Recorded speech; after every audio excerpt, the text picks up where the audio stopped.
O vídeo de hoje é sobre a Irani. Você conhece, você investe nessa empresa? A Irani não é uma empresa de celulose, ela é uma empresa de embalagens. E é a única empresa de embalagens listada na B3. E é uma empresa bacana, viu? E nesse vídeo eu vou compartilhar os meus estudos com vocês e vou explicar por que eu invisto na Irani, ok? Se você gosta desse tipo de conteúdo, já dá um like para não esquecer e bora pro vídeo, meus amigos. Bora pro vídeo! Pessoal, deixa eu falar um pouquinho sobre a Irani, beleza? Antes de fazer a avaliação econômico-financeira. Para início de conversa, é importante ficar bem claro que a Irani não concorre com a Klabin, a Irani não concorre com a Suzano. Ela não é uma empresa de celulose, ela até produz celulose para consumo próprio, ok? A Irani é uma empresa de embalagens, tá? Então ela produz papel para embalagens, é um papel craft de baixa e alta gramatura para fazer sacolas de papel, esse tipo de coisa. Mas ela produz também papel ondulado para fazer caixa de papelão, e esse negócio é muito importante para ela. Mas ela também produz resinas, né? Resinas florestais, que vêm das suas florestas. É muito pouca coisa, muito pouco faturamento, nem 1%, beleza? Mas então, a Irani é uma empresa que foi fundada lá em 1941 e o legal dela é que ela é uma empresa que tem operação integrada, tá? Então ela tem desde a floresta, ela produz a sua celulose para fabricação de papel e ela vai até a produção final, beleza? Ela não vende celulose, ela vende embalagens, tá? E isso é legal porque ela fica pouco sujeita, né, ao preço da commodity no mercado internacional, pelo menos, né, no que se diz respeito a faturamento. Como ela compra um pouquinho de celulose, né, acaba que impacta minimamente nos seus custos o preço da commodity, ok? E o legal disso é que o preço da embalagem ele é menos sazonal, ele é menos impactado, ele é muito resiliente, né? Ele não é um preço cíclico, né? Ele sim, ele vai ter variações ao longo dos anos, né? Mas de acordo com as variações de oferta e de demanda do mercado, né? E isso a gente constatou, isso a gente encontrou, se for analisar a demanda e a oferta nos últimos 10 anos, a gente vai perceber isso. A Irani possui florestas próprias, né, no estado de Santa Catarina e em Rio Grande do Sul, tá?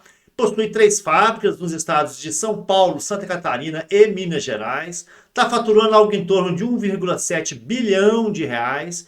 Esse faturamento é predominantemente de origem brasileira, então esquece Estados Unidos. Estados Unidos não impacta a Irani. 60% do seu faturamento vem da produção e da comercialização de caixas de papelão, né?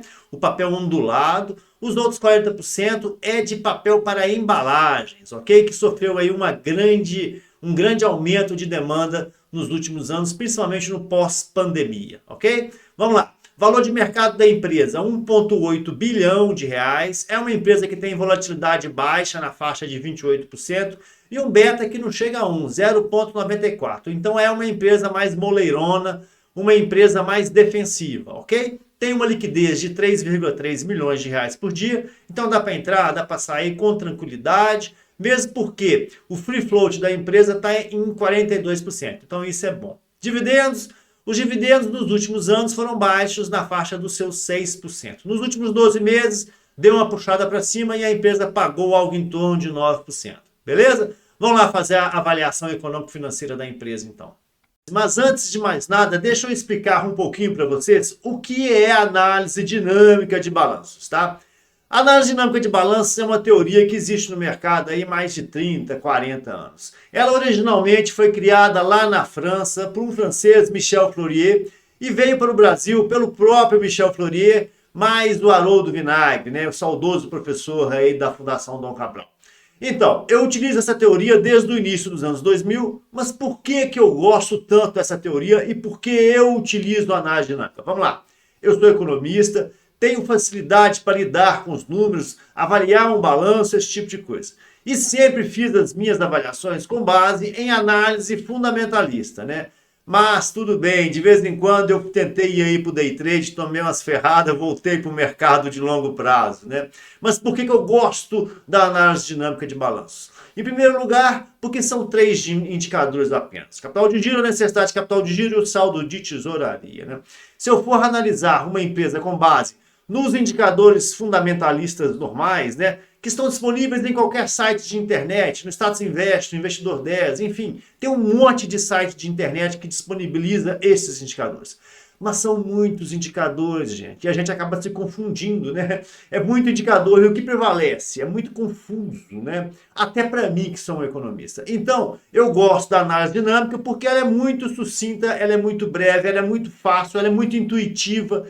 Ela é uma teoria fluida que não se concentra num determinado período, num determinado ano. Ela avalia muito a tendência, né? E aí o que eu faço? Eu consigo separar empresas boas das empresas ruins, né? E quando eu pego uma empresa boa, aí sim eu vou gastar tempo com ela. Eu vou avaliar como é que está o mercado, como é que está a sua governança, quais são as perspectivas de médio, de curto, de longo prazo, esse tipo de coisa.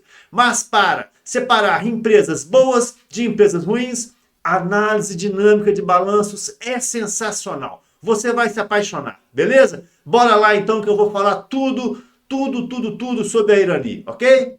Pessoal, essa aqui, né, de amarelinho, é a matriz com os principais indicadores da Irani, tá? Que é o capital de giro, a necessidade do capital de giro e o saldo de tesouraria. E eu fiz a reclassificação dos balanços de 2020 a 2025, ok? Para oferir esses três indicadores. É bem complicadinho, é bem chato, então eu não vou mostrar isso para vocês, não. Eu vou só nas consequências, né? Só no meu veredito, ok?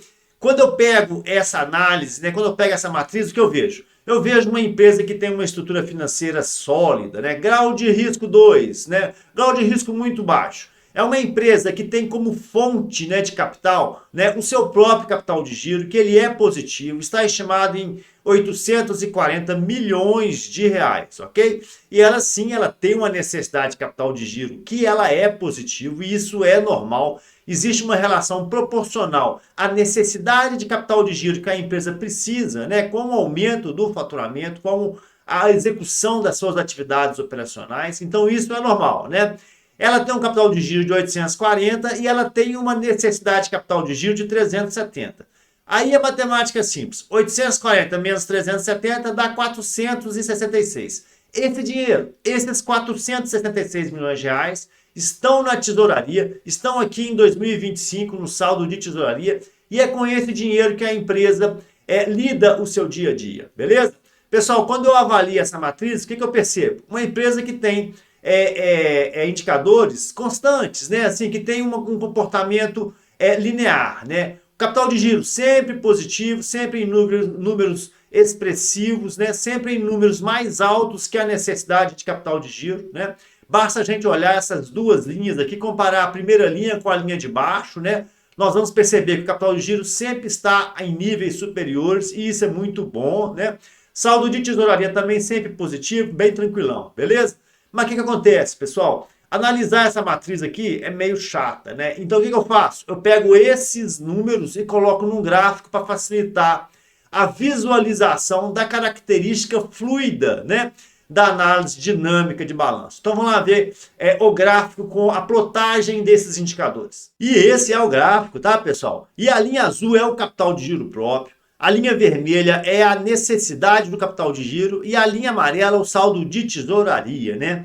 E o que eu vejo? Eu vejo uma empresa bacanérrima, muito interessante. É esse tipo de estrutura que eu busco quando eu vou tentar rachar alguma empresa para investir, ok? Mas por quê? Olha aqui, pessoal, a necessidade de capital de giro sempre negativa, sempre em valores muito inferiores ao capital de giro, tá? A linha vermelha está sempre num plano inferior ao capital de giro. E a linha amarela, que é o saldo de tesouraria, também está no nível superior à necessidade de capital de giro. Então isso mostra uma empresa muito bem administrada sobre o espectro do capital de giro, sobre o espectro da liquidez, né? Uma empresa que não tem o menor problema de liquidez nem no curto nem no médio prazo, ok? Capital de giro próprio, ele está de certa forma até ocioso, né? Por isso que esse capital de giro ele está nesse plano superior, bem mais alto. E essa diferença, pessoal, entre a linha azul e a linha vermelha, né, vamos dizer, será a ociosidade de capital, que vira saldo de tesouraria, que é a diferença entre a linha amarela e o zero, que está aqui embaixo, né? Então, uma empresa bacana, aprovada, beleza? Agora, vamos avaliar cada um dos três indicadores. E vamos começar pelo saldo de tesouraria. E essa é a conta do saldo de tesouraria, tá, pessoal? É a conta mais simples, que é formada pela interação de três microcontas, que é o caixa, as aplicações financeiras de curto prazo e os empréstimos e financiamentos também de curto prazo, ok? Beleza? E aí, o que eu faço? O que eu vejo, né? Em primeiro lugar, eu avalio a tendência do saldo de tesouraria. No caso da Irani, nós vamos perceber que o saldo está sempre positivo, né? E isso é muito bom, né? Num segundo momento, o que eu tenho que fazer? Eu tenho que pegar aqui a composição dessas contas e verificar se esse saldo de tesouraria ele está positivo em virtude de empréstimos e financiamentos de curto prazo, né?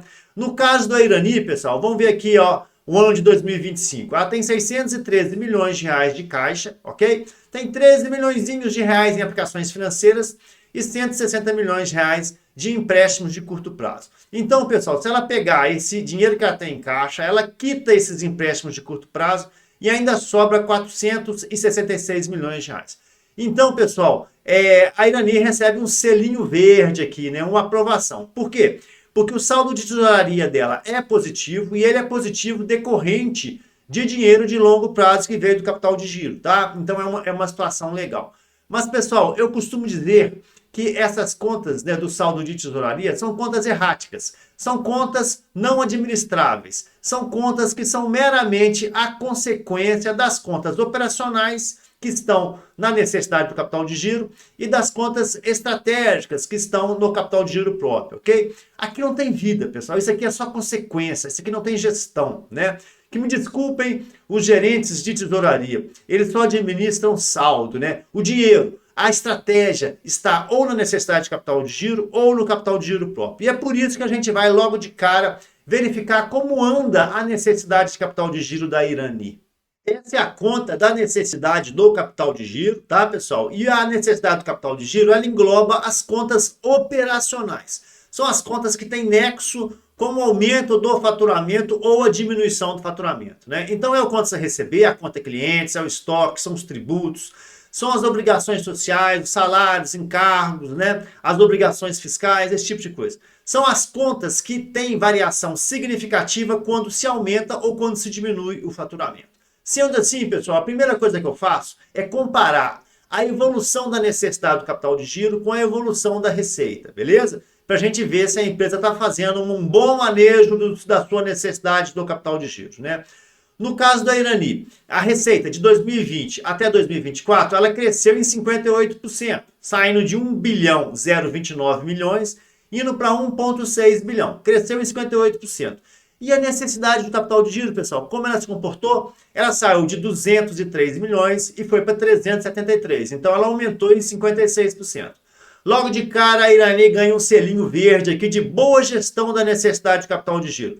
A necessidade do capital de giro da empresa cresce, mas proporcionalmente ao crescimento da receita. É uma empresa bem azeitadinha, tá? Ela não tem problema de acúmulo de estoque, ela não tem mão de obra sobrando, ociosa, ela não tem inadimplência alta, o quanto a receber está bem administrado, beleza? Não tem nada, tudo tranquilinho. O que tem de importante aqui? Conta de fornecedor, beleza? Que eu marquei aqui, esses dois númerozinhos aqui, ó, 39/32. Isso aqui significa o quê? Que ao longo dos anos, de 2020 a 2024, o prazo médio, né, que ela paga os seus fornecedores diminuiu de 39 dias para 32, né? Então ela tá dando um refresco para a turma aí, né? Tá pagando mais à vista. Mas isso é bom, isso fideliza o fornecedor, isso estabelece uma relação de confiança, isso dá liquidez para os seus fornecedores e isso é muito importante, né? E ela pode fazer isso por quê? Porque a sua necessidade de capital de giro ela é bem administrada. O duro, pessoal, é quando a empresa tem uma necessidade de capital de giro mal administrada e ela ainda tenta agradar o fornecedor. É o fim, né? No caso da Irani, não. Uma empresa ok, selo verde de qualidade, ela está bem administrada sob o ponto de vista da necessidade do capital de giro. Vamos dar uma olhadinha no capital de giro próprio para ver se ela também é bacana nesse aspecto? E essa aqui é a conta do capital de giro, tá, pessoal? O que eu percebo nessa conta quando eu abro ela, né? Primeira coisa, avaliar a linha verde aqui, que é a evolução do capital de giro ao longo dos anos, tá? A empresa sai de um capital de giro de praticamente 500 milhões de reais em 2020 e está batendo aqui 839 milhões de reais em 2025. Então isso é bacana, é uma empresa que aumentou a sua musculatura, aumentou o capital de giro próprio ao longo dos anos. E não é nada muito abrupto, é algo que foi acontecendo mês a mês, ano após ano, né? Quando a gente analisa a composição dessas contas, né, quais são as observações que eu gostaria de passar para vocês? Em primeiro lugar, a conta de imobilizado. O imobilizado em 2020 saiu de 670 milhões e bateu 1,6. Então aqui, pessoal, ao longo desses anos, teve 1 bilhão de reais, né, de imobilização líquida, né, já deduzido a depreciação ao longo desses anos, né? Agora, de onde que veio esse dinheiro? Né? 1 bilhão de reais. Esse dinheiro ele veio de empréstimos e financiamentos de longo prazo, né? Porque a conta de empréstimos ela saiu de 530 milhões e passou para 620. Né? Então aqui aumentou em 1 bilhão de reais. Né? 1 bilhão e 100, tá? Mas a conta de reservas e lucros acumulados aumentou em 443 milhões ao longo desses anos. Então nós podemos dizer que parte desse dinheiro que foi imobilizado, né, na empresa, na sua estrutura, na sua máquina de produzir dinheiro, de produzir embalagens, parte dele foi financiado, né, pela sua autogeração de lucros, né, em torno de 440, e os outros 500 milhões com dinheiro de terceiros, e aí sobra 500 para ficar oxigenando a empresa. Sob o ponto de vista do capital de giro, pessoal, a empresa ok, tranquilaça, não há que se preocupar. Um ponto interessante aqui é a gente avaliar esse endividamento aqui no longo prazo, né, como anda a dívida líquida da empresa. Isso nós vamos fazer agora. Vamos falar de endividamento, pessoal? E essa aqui é a composição da dívida líquida da empresa, né? O que tem de importante aqui? Vamos lá. Em primeiro lugar, a dívida líquida da empresa aumentou sim, e aumentou muito, aumentou quase 5 vezes, tá? Saindo de 242 milhões em 2020 e batendo 1,1 bilhão em 2025, beleza? Mas 91% dessa dívida, ela é de longo prazo. Olha aqui no mouse, né? 1 bilhão 621 milhões de reais, ela é de longo prazo e isso é muito bom, né? A pergunta que fica é a seguinte: a Irani é uma empresa endividada? Para responder essa pergunta, nós temos que pedir ajuda a esse indicador aqui, ó, dívida líquida dividido pelo EBIT, aqui no mouse, ok? E nós vamos perceber que a situação da Irani deteriorou ao longo dos anos, tá? Em 2024, a empresa tem um indicador muito ruim de 3,4, né? E o que significa esse indicador? Significa que ela precisa pegar o seu EBIT, que é de 317 milhões de reais, por 3,4 anos para quitar a sua dívida líquida. Então esse é um indicador ruim, beleza? O legal é que ele tivesse em torno de 1, no máximo 2. Era o indicador que a empresa teria até 2023. Mas é isso mesmo, né? A empresa está endividada? Então vamos lá, pessoal. Vamos analisar um pouquinho mais fundo aqui, um pouquinho mais de profundidade, ok? Por que esse indicador ficou tão ruim em 2024? Basicamente porque o EBIT diminuiu, ele saiu de 550 milhões e foi para 317. A dívida líquida não alterou, tá? Então a empresa de 23 para 24, de 23 para 25, é a mesma empresa praticamente, né? Ela não está mais endividada. O que alterou foi o EBIT, que em 2024 foi um EBIT muito ruim. Nós vamos discutir isso mais tarde, né? A questão é a seguinte: será que esse EBIT ele vai continuar nesse patamar ao longo dos anos?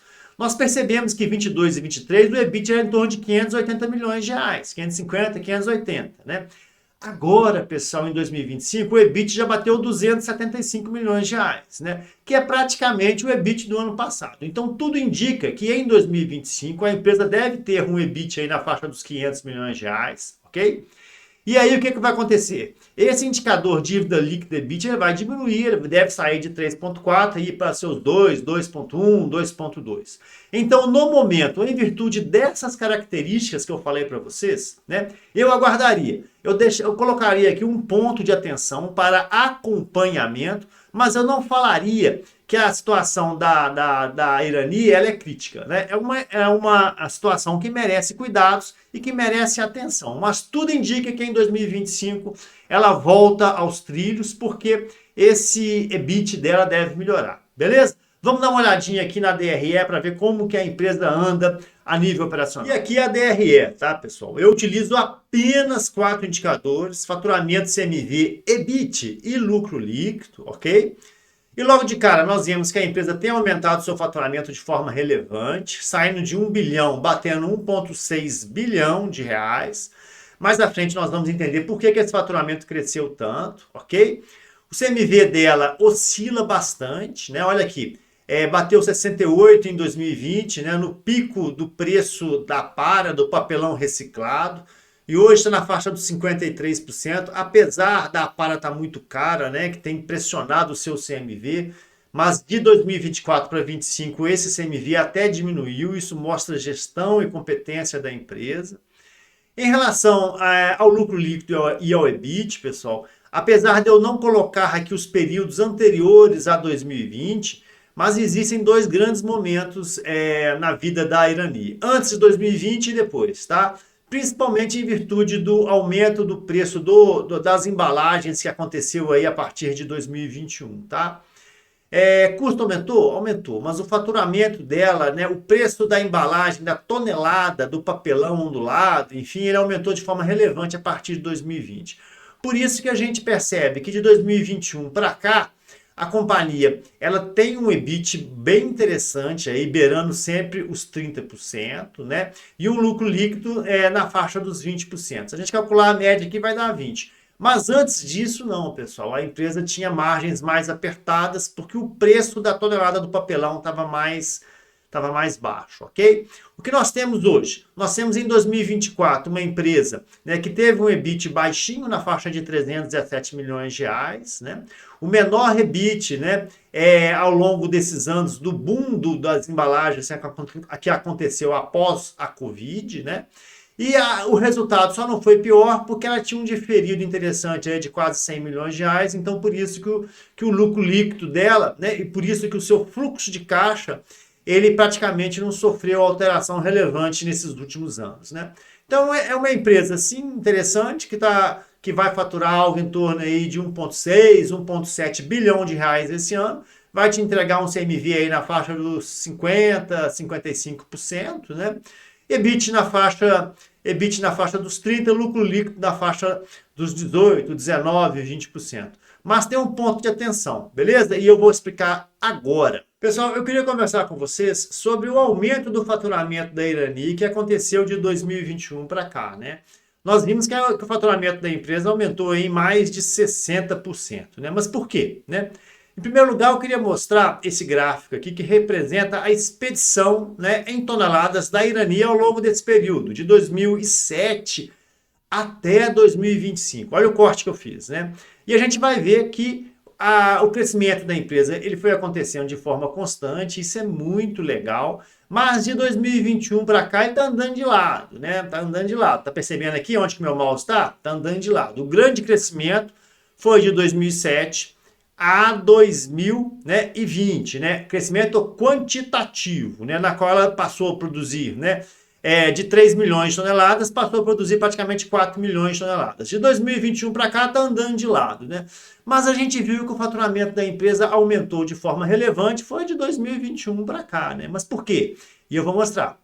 Esse aqui já é o gráfico que mostra o preço médio das vendas à Irani por tonelada, né?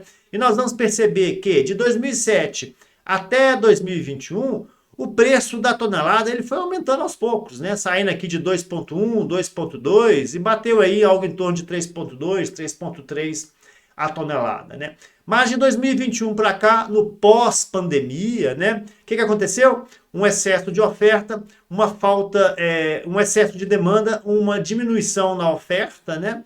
O que foi normal no período da pandemia, e aí o preço explodiu, né? O preço saiu aí da faixa dos 4 mil reais a tonelada e bateu aí de imediato de 7, né? E de lá para cá está andando de lado. Então, pessoal, o grande crescimento da empresa a nível de faturamento pós 2021 para cá não se deve à expansão da produção de forma relevante. Se deve sim ao aumento do preço médio da tonelada dos produtos que a Irani vende. Beleza? Tá claro isso? Meus amigos, lembra quando eu falei para vocês que o CMV da Irani ele varia e varia de forma relevante, né? E ele varia em virtude desse gráfico aqui, tá? Esse aqui é o preço da para. A para é papelão usado, tá, pessoal? E ele é responsável por 70% do custo, né, dos insumos que a Irani utiliza na fabricação dos seus produtos. 70%. Os outros 30% é celulose, praticamente tudo de fabricação própria. Então, o preço do custo da para, ele impacta no resultado da empresa, tá? Olha que legal. Aqui em 2021, no auge da pandemia, né, o que aconteceu? O preço da para chegou a bater R$ 1.800 a tonelada. Isso o preço de custo da Irani. No mercado em geral chegou a bater mais de 2.000, tá? 2.000, 2.100. De lá para cá o preço veio caindo. Em 2023 chegou ao mínimo, né? Algo em torno aí dos 550, 560 reais a tonelada. E de lá para cá, aonde está meu mouse aqui, houve um crescimento. Hoje o preço da para está em torno de 1.200 a tonelada. E é por isso, pessoal, é esse gráfico que impacta no CMV da empresa. É por isso que ele varia tanto, tá? Então vamos lá, pessoal. Sob o ponto de vista econômico-financeiro, o que eu vi quando eu analisei a Irani? Eu vi uma empresa que tem uma estrutura de capital muito sólida, capital de giro, né, na faixa dos seus 840 milhões de reais, bem maior que a necessidade de capital de giro dela, que está estimada em torno de 370. E isso faz com que a empresa tenha uma liquidez muito grande, algo em torno de 460 milhões de reais. E essa liquidez, ela é algo que é uma característica da Irani. Ao longo desses anos todos, a Irani sempre teve um caixa muito forte. Capital de giro muito forte também e uma necessidade de capital de giro muito bem administrada, ok? Sob o ponto de vista dos fundamentos dinâmicos, é uma empresa muito bacana, muito interessante, tá? É uma empresa endividada? Né? Eu mostrei para vocês que é uma empresa que hoje tem uma dívida líquida de algo em torno de 1,1 bilhão de reais. Então, considerando o EBIT fraquíssimo que a empresa teve em 2024 de algo em torno de 300 milhões de reais, ela precisaria de 3,4 anos para quitar sua dívida. Mas, pessoal, nós ponderamos e eu mostrei para vocês que essa questão do EBIT de 2024, ele é sazonal. Ele esteve muito ligado a uma série de características, principalmente ao aumento do custo das aparas, que nada mais é do que o papelão usado, e que para 2025 existe uma tendência de melhoria. A Irani tem feito um excelente trabalho de custos, né, uma gestão de custos muito eficiente, né, mesmo porque, se a gente for pegar o aumento do custo, né, da Apara nos últimos 2 anos, ele foi muito relevante. Né, saiu de 600, está batendo aí algo em torno de 1,2 por tonelada, R$ 1.200 por tonelada. Ela fez um trabalho legal e deu uma segurada, né? Mas tudo leva a crer que em 2025 ela deve recuperar o seu EBIT. Então nós estamos falando de uma empresa que deve faturar nesse ano de 2025 algo em torno de 1,6, 1,7 bilhões de reais, deve te entregar aí um EBIT aí na faixa dos 30% e um lucro líquido aí na faixa dos 17%, 18%, 19%. Uma empresa ok, operacionalmente muito redondinha e sob os pontos de vista dos fundamentos dinâmicos, muito tranquila, tá? Então, assim, pessoal, resumindo, uma empresa que nesse aspecto ela está aprovada. Agora, vale a pena investir em Irani? E para responder essa pergunta, nós temos que fazer uma avaliação do mercado e da empresa, como que a empresa se situa em relação a esse mercado muito complexo e bem diferenciado que é o mercado de embalagens. Não estou falando de mercado de celulose, estou falando de mercado de embalagens. Vamos lá? Vou explicar um pouquinho, bem en passant, bem de forma superficial, ok? Em primeiro lugar, eu vou falar dos diferenciais competitivos da empresa. E vou focar nos diferenciais competitivos porque a questão financeira está ok, a empresa é bacana, beleza? Então vamos lá, o que a Irani tem de interessante e de diferencial? Em primeiro lugar, ela está situada em um setor que cresce de 4 a 5% ao ano. Esse é o histórico dos últimos anos e essa é a tendência para os próximos anos, ok, pessoal? Além disso, a Irani é uma empresa que controla totalmente a sua cadeia de produção. Desde a gestão florestal, né, que produz a sua celulose para consumo próprio, passando pelo processo de fabricação, pelas usinas, né, pela obtenção do famoso licor negro que vai gerar energia elétrica, né, para a produção da própria celulose, indo até a comercialização do papelão. Então ela é uma empresa integrada, ela vai de A a Z, ela vai da floresta ao produto final, ok? E ela é uma empresa que tem foco em sustentabilidade. Isso é muito legal, isso está na moda hoje, né? 100% dos seus produtos são biodegradáveis, né? Por quê? Porque ela produz basicamente dois tipos de produto. Ou é o papel ondulado, né, para fazer caixa de papelão, ou é o papel para fazer embalagens, né? E essas embalagens, elas entraram substituindo as embalagens mais caras, né, de vidro e de metal. É claro que a embalagem de papel da Irani, ela tem um preço mais caro do que a embalagem de plástico, né? E é por isso que se a gente for, por exemplo, nos supermercados, nós vamos ver que as embalagens de supermercado ainda são de plástico, né? Quando você paga, compra, embala a sua mercadoria para levar para casa, geralmente é embalagem de plástico porque tem um produto mais barato. Mas, pessoal, está acontecendo a transição. Existem supermercados que já não fornecem embalagens de plástico em virtude de toda essa discussão sobre a sustentabilidade, né? E existem supermercados que já embalam, né, os seus produtos com papelão, com papel, né, com caixas de papelão e com embalagem de papel. E isso é muito bom, né? O que nós vemos nos últimos anos é um aumento na demanda do papelão, tanto para embalagem quanto para caixas de papelão, né? E isso aconteceu de forma muito forte após a pandemia, né? A pandemia mudou os hábitos de consumo, né? Hoje nós consumimos muito mais produtos no delivery, né, do que antigamente. E isso criou aí um volume de negócios muito grandes, né? A comida, aquela alimentação pré-pronta também que você compra no supermercado, aquelas embalagens da Sadia, da Perdigão, que vem a alimentação pré-pronta, aquilo tem papelão e aquilo ali tem Irani. E isso é muito interessante. Na verdade, pessoal, a indústria de embalagens de papel, no longo prazo, ela vai engolir inevitavelmente o plástico, o vidro e o metal. Essa é uma tendência. Se nós pegarmos a história dos últimos 5 anos, nós vamos ver que papel, né? Ele está aumentando a sua participação na indústria, enquanto o plástico, o vidro e o metal estão diminuindo. Então isso é uma tendência e isso é muito interessante, ok, pessoal? Agora existem outros dois fatores que eu gosto também demais. A Irani é uma empresa que tem pouca relação com a commodity celulose, né? Ela não vende celulose, ela vende embalagens. Então o seu preço, né, dos seus produtos, ele está menos sujeito a essas variações, né? É claro que tem variação sim, né? Se a gente pegar nos últimos anos, ocorreu um aumento no preço do produto que a Irani fabrica, mas isso está muito associado na questão da capacidade de produção e na demanda interna, principalmente porque a Irani é uma empresa que atende o Brasil. 90% da sua produção está destinada ao Brasil.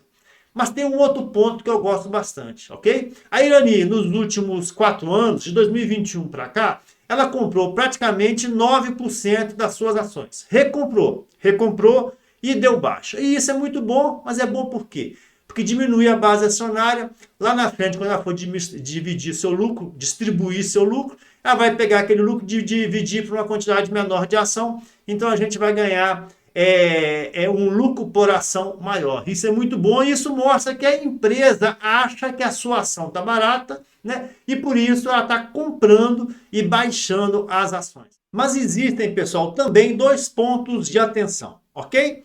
O primeiro ponto de atenção é o nível de utilização da capacidade instalada da indústria de embalagem, né? Que hoje está muito baixo. Existe uma ociosidade aí na faixa de 30% no segmento. E quando eu falo no segmento, é porque esse percentual, esse dado, se diz respeito na indústria de embalagem no geral. Então pega papel, metal, celulose e plástico, ok? E isso é muito ruim. Por quê? Porque como está vendendo menos, como existe uma capacidade ociosa, né, os players, os industriais, eles tendem a diminuir o preço das suas embalagens, né, para conseguir aumentar a sua produção individual, né? E aí o que acontece? Né, aquele produto que tem o preço unitário mais baixo, que no caso é o plástico, consegue avançar em cima dos demais, né? É por isso que em 2025 a indústria de embalagens de papel andou de lado, perdeu até um pouquinho de mercado, porque o plástico diminuiu o seu preço unitário e pegou um pouquinho do mercado da indústria de papel, ok? mas nada que altere a tendência dos últimos anos, beleza? O outro ponto de atenção diz respeito ao custo da mercadoria vendido da Irani. 70% de toda a matéria-prima que a Irani utiliza para a produção do seu papel vem de aparas. Aparas é papelão usado, ok? 30% é fibra virgem que ela produz, né, as suas florestas, e os outros 70% é o reciclado, é o papelão usado. Esse produto, pessoal, ele tem uma volatilidade maior, porque ele vai depender de efeitos climáticos de uma forma muito forte. No ano de 2024, 23 para 24, nós tivemos aquela enchente no Rio Grande do Sul. Aquilo mexeu com o preço do preço da para, jogou lá para cima, né? Perdeu muito papelão, né? Durante a Covid aconteceu a mesma coisa, as pessoas não saíam para recolher o papelão, então perdeu-se muito papelão, né? Foi para o lixão. E isso impacta no custo da empresa. Então é um ponto relevante, né? Mas esse também é um ponto que dá o diferencial, que dá o charme da Irani, né? Que é utilizar 70% de produtos recicláveis, né? Ter um produto verde é importante. Então, pessoal, a Irani, ela tem pontos positivos e pontos negativos, como tudo na vida, né? Mas entre pontos positivos e negativos, eu acho que a relação risco-retorno da Irani é muito boa, né? Existe uma avenida de crescimento no longo prazo sensacional. Essa questão da sustentabilidade, da troca da embalagem de plástico pela indústria de papel, pela embalagem de papel, ela é caminho sem volta, ela vai acontecer, né? E a Irani é o único case na nossa bolsa de valores, né, que representa essa indústria de embalagens de papel. Então eu gosto demais, tá? Mas, gente, não é uma empresa para ser vendida em 2025, 2026. É uma empresa para o longo prazo. Se você é um investidor como eu, de longo prazo, gosta de comprar uma ação, segurar ela, né? Está até pagando uns dividendos interessantes aí nos últimos 12 meses, chegou a bater uns 9%, né? Mas a média dela anteriormente era algo em torno de 6%. Então, beleza, cara. Se ela te entregar um dividendo entre 6 e 9, ok. O preço da ação hoje está bem baixinho, né? Ela sofreu bastante nos últimos 2 anos, em virtude desse problema da para, do papelão, que aumentou demais o preço, e aí deu uma variação muito grande no seu CMV, impactou no resultado, e aí o mercado sai fora, o mercado pune mesmo, né? Na minha avaliação, pessoal, o mercado ele foi muito rigoroso com a Irani nos últimos anos, tá? Eu acho que é uma excelente empresa, que tem excelentes indicadores econômico-financeiros, que tem um excelente negócio na mão e um potencial de crescimento absurdo. Acho sim que vale a pena investir em Irani para o longo prazo. Para o longo prazo, tá, cara? Para o curto prazo, para 2025, 2026, se o preço da ação cair, não vem brigar comigo não, tá? É um negócio bom, beleza? E acho que hoje está num preço razoável. Beleza? Gostou do vídeo? Eu de alguma forma trouxe alguma informação diferente para vocês? Se sim, já vale o like, deixa o like. Se não, deixa para lá. Cara, eu queria saber muito como você pensa sobre a Irani. Vale a pena investir? O que eu falei é bobeira? Você concorda comigo ou não? Já coloca aí nos comentários, ok? Muito obrigado. Muito obrigado, meus amigos. Bons investimentos e principalmente fiquem com Deus.